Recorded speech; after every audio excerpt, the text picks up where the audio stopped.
Okay, so in the previous video, I showed you basically an overview of the tools and the features that we're going to use in relation to Adobe Image Ready. Now, in this particular video, I'm going to show you how you can find your video dimensions.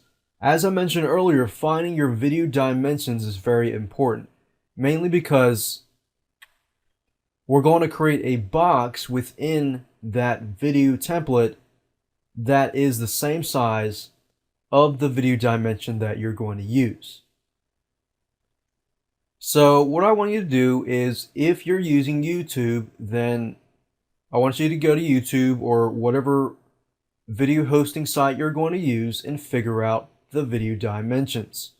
If you're using YouTube, for example, then I'm looking at my uploaded videos right now. And I click on, let's say, Marketing Roadmap Success Promo Video. If I click on that specific video and it allows me to embed that video, then what I'm going to do here is click on the embed and click on customize. And as you can see here, YouTube does allow you to choose different video dimensions. So I could choose a bigger size, a smaller size, or whatever size. Now I'm going to leave it as it is by default with the 425 by 344. Now you might want to write that down. So I'm going to write 425 by 344 height.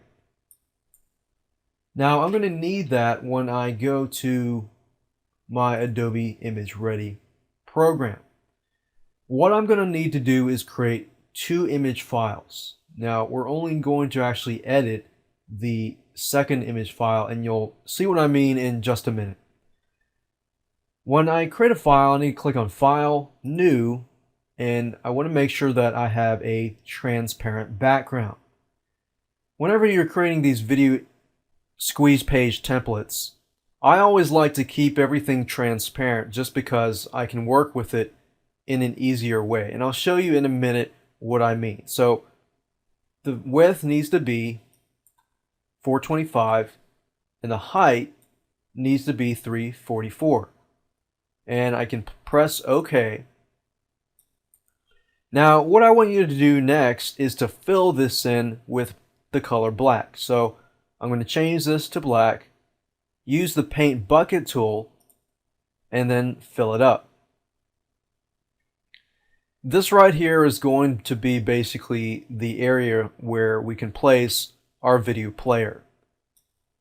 Now I'm going to minimize this and I'm going to create a new image file. So I'll click on Image, New.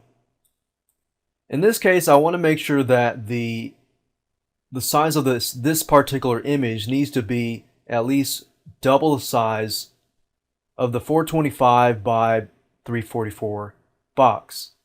So in this case, I'm going to make it 800 by 600. Make it on a transparent background and click on OK. Okay, great. Now that I have two image files, I have the transparent one here and I have the video box here.